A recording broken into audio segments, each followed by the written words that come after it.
počinjemo. Ok, ti izbunaj banane dok ja napravim testo, ok? I gotovo. 1, 2, 3, 4.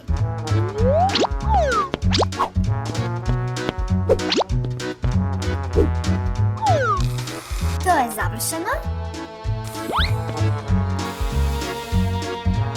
Ana, idi završi kolaču dok ja prijem mušterije.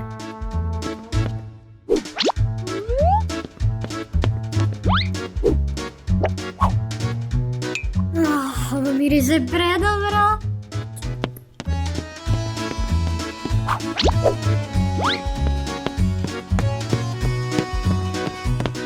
Dobar dan, kako mogu da vam pomognem? Jedan kolač, molim. Naravno. Izvolite, to bi bilo 100 dinara.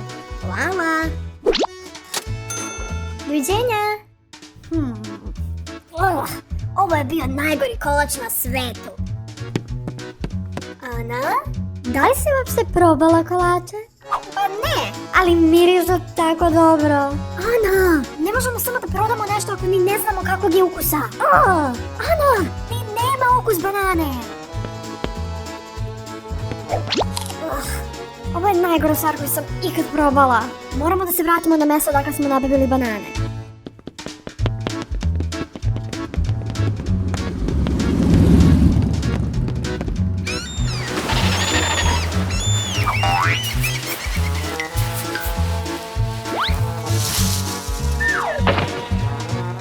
Čekaj, ove banane nisu prave banane, plastične su. Šta ćemo da radimo?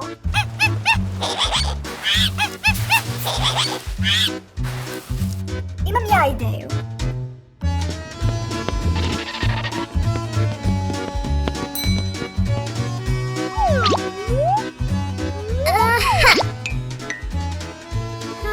Sada je savršeno.